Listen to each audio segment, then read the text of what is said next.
mairie de Kër Moussa pour coalition gox yu bees maa ngi nuyu waa Sénégal yëpp di nuyu waa adduna bi yëpp waaye di nuyu particulièrement waa Kër Moussa vraiment am mbégte ak contentement bu baax a baax gannaaw ba ñu voté ba pare taxaw ak waa Palor TV ak waa Kër Moussa TV jéem a waxtaan ak ñoom ci élection yi suñu impression.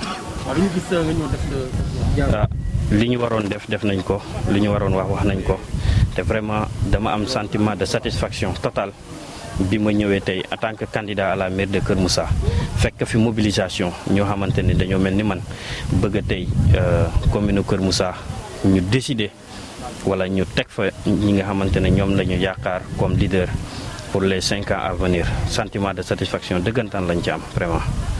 tey bi nga duggee ci bi voté ba pare. gis nañ tam nga def benn genre visite bu ndaw.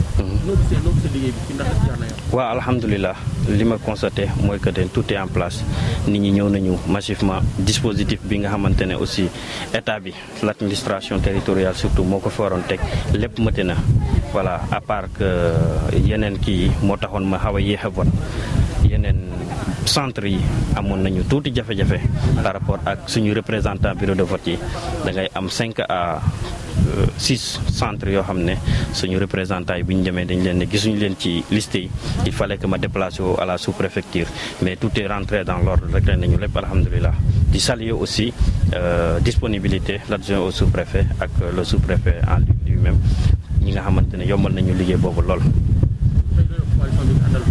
waaw li may wax waa coalition bi mooy li ñu yàgg di wax dañu àndu pour le changement dañu taxaw pour le changement te changement boobu ñun la le vrai changement pour la commune de Kër Moussa ñëpp xam nañ ne c'est avec la coalition gox yu bees gëm nañu nag aussi niñ ko doxalee ak nit ñi wax ak ñoom dana sotti incha allah tey di leen wax ñu dal di leen wax ñu am plus de vigilance waaye di leen wax ñu am plus de détermination pour le changement bi nga xamante ne dañ ci mus a taxaw di ko wax di ko dox ba mu yegg tey vraiment def rek moo ci des te def boobu vraiment daan ak yar naan ak teggin comme nit ñu xamee. dama leen di féliciter d'abord parce que ku jóg rek dafa jóg pour defal goxam yàlla xam na ne amul kenn ci ñoom ku jóg pour yëf mbiru boppam moom kese.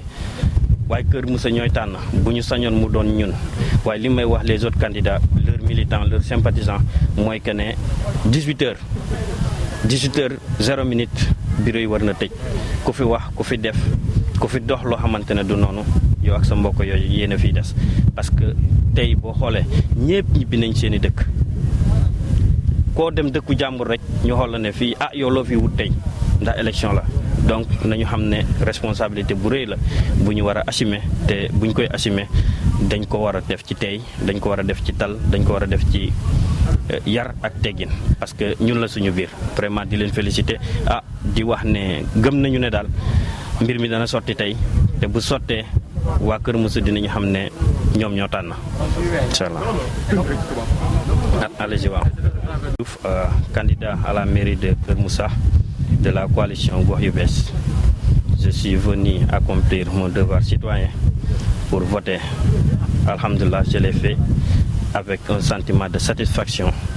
Toujours remercier tous les militants, les sympathisants, les citoyens et les chers votants de la commune de Kër Moussa qui se sont mobilisés massivement pour effectuer leur vote pour le changement ou bien pour la confirmation. Nous optons pour le changement et le changement pour nous définitif, durable et concret, c'est avec la coalition Gox Yu Bees. Nous comptons sur la population de la commune de Kër Moussa, nous comptons sur la jeunesse, nous comptons sur les femmes pour que ce changement arrive une bonne fois pour toutes à ce jour même. Merci. Ouais. En français toujours, hein? Oui, nos représentants au niveau des bureaux de vote, surtout certains centres, 6 à 4, 5 centres. Je me suis déplacé au niveau de la sous-préfecture. Vraiment, je remercie aussi le sous-préfet et son adjoint. Ils ont été très disponibles. Tous les problèmes ont été vraiment réglés et en urgence même. Vraiment, je salue le courage de nos représentants aussi, qui ont aussi passé l'information à temps. Vraiment, merci. Pour lancer appel aux populations de la commune de Kër Moussa. On est en période électorale. Aujourd'hui, c'est le jour du vote. je pense qu'on doit le tenir dans le calme, le serein et respecter son voisin. Il n'y a plus de tendance à discuter, il n'y a plus de meeting, donc il ne doit pas y avoir de la violence. Nous sommes tous des parents et à 18h, les bureaux doivent fermer. Si quelqu'un dit ou fait quelque chose qui n'est pas, en tout cas, une bonne action, il risque de se voir juger lui-même par ses propres proches, c'est-à-dire ses parents. Donc je demande à tout le monde d'être serein, de se respecter, d'aller voter. Mais je demande à mes militants et sympathisants, les membres de la coalition Gox Yu Bess, d'être très vigilants surtout. Merci. Voilà, je félicite et je remercie les autres coalitions qui se sont engagées pour changer la commune de Keur Moussa. Bon, je ne peux pas citer tous les noms, mais en tout cas, je les remercie, je les félicite et j'espère que ce soir, si on déclare la coalition Gox Yu Bess gagnante, ils vont tous, les leaders de ces coalitions, appeler pour féliciter, Inch'Allah. Merci. Ouais. Ok, merci.